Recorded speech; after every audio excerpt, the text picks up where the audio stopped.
Minulý rok na Vianoce som prvýkrát vyskúšala včelie úliky, boli orechovo-kakaové a boli výborné, inak recept nájdete v mojej aplikácii Rimka recepty alebo aj na Instagrame. Tento rok som sa rozhodla vyskúšať ďalšie dve príchute a ako prvé som si zvolila kokosové. V miske som si zmiešala kokos, sálko, sušené mlieko, no a všetko som poriadne premiešala. Potom mi napadlo pridať aj trošku vanilky, ale to som zabudla, ale nevadí. Ak by sa vám náhodou zdalo, že je to suché, tak trošku sálka ešte môžete pridať. Ja som ešte nejakých 20 gramov pridala, ale uvidíte už podľa potreby. Potom si zoberieme formu na úliky a ja takto do nej dávam potravinárskú fóliu. Celé sa to ľahšie vyberá, ľahko sa s tým pracuje, no a potom máte krásny úlik, ktorý pekne drží tvar. Ak chcete dostať úlik z toho vypichovátka, tak len tak jemne zakrúte párkrát a on už z neho vyjde pekne vonku.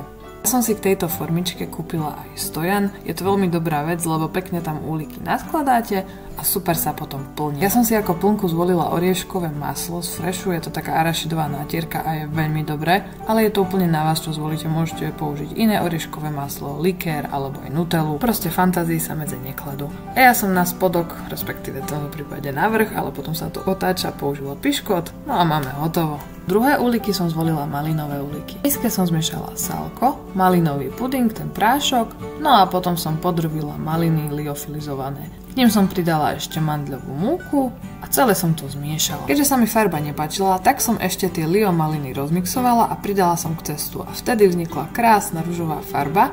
Ale ak by ste chceli ešte výraznejšiu farbu, tak postupne pridávajte rozmixovaných malín viac. Uvidíte už, ako sa vám to bude meniť postupne, hlavne to rozpracujte rukou, aby sa to pekne spojilo. Úliky si chceme ešte posypať a preto časť rozmixovaných lio malín som rozmiešala s práškovým cukrom a potom keď som jednotlivé úliky dorobila, tak som ich pekne posypala. Môžete ich aj celé namočiť, ale vtedy sa mi to tak trochu rozmočilo a nebolo to ono. Lepšie je takto posypať, ako to robím ja na videu.